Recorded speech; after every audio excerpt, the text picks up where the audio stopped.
Hey guys, it's totallylamerobot, and this is a tutorial on how to do some very basic cosmetic and performance enhancing mods to your Xbox 360 controller. There's no painting or soldering required for this, all you need is a brain and a screwdriver. So this is perfect for people who aren't too experienced in modding. I'm going to be talking about disassembling, switching parts, a different style analog stick that you can try, and enhancing the D-pad. And no, it doesn't have to be pink if you don't want it to be. So what you're going to need is a Torx 8 security screwdriver. The holes are on the back here, they're pretty obvious to spot. The last one is going to be behind the barcode, so once you break that open, there's no turning back, you've voided your warranty. So carefully take it apart. It'll come out into two pieces and then you'll see the circuit board. The first thing that I like to do is take out the rumble packs. You don't have to remove them, but I like to because I think that they get in the way and I want to be as careful as possible with this. So you pull out the plugs, you can put them to the side if you want to, but again, you don't have to remove them. Gently lift up the board and take out the bottom piece. You're going to want to pull out the circuit board by holding it at the top and the bottom by the gray parts, being very careful not to touch any of the green parts if possible, and you're going to see the analog sticks connected. You can pull those out and replace them at this point. I know a lot of people tend to wear down their analog sticks and they get really smooth and the nubs come off and sometimes they get gross and you just want to replace them. So there's going to be a link in the description where you can buy these cool colored ones. They come in like every color and they come in different styles, which I'm about to show you a different style that you can try.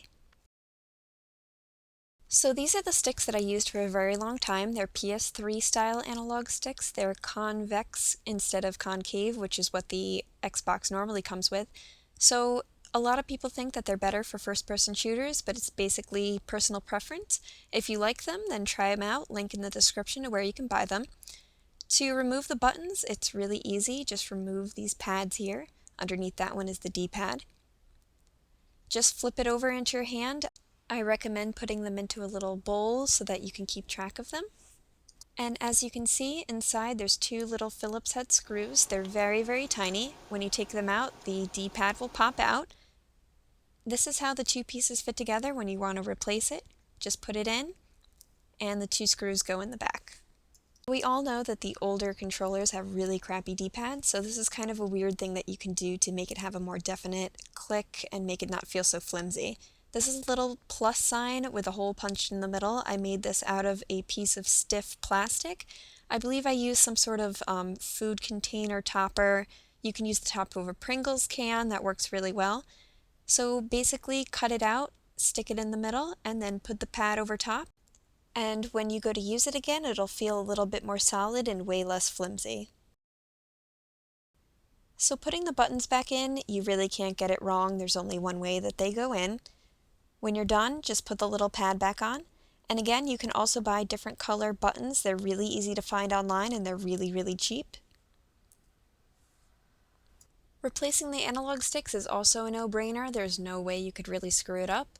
All you gotta do is take your replacement and put it on the stick and you're good to go. There's a ton of places that you can purchase colored analog sticks, buttons, bumpers, and even entire shell replacements if you don't want to paint it yourself. None of the parts are overly expensive and the ones that I purchased so far have been really good quality. So once you have that together, you can begin to put the controller back together. So what you want to do first is take the bottom piece, put it right in there. You can't really mess it up. There's little guides so it'll fit right into place. Then after that, you can take your circuit board and everything should fit right into there.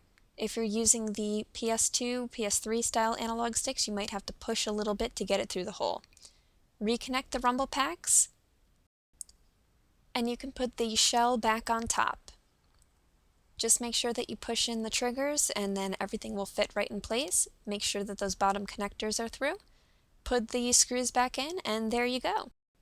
If you guys have any questions, I'll be happy to answer them to the best of my ability, and I hope that you guys enjoyed this.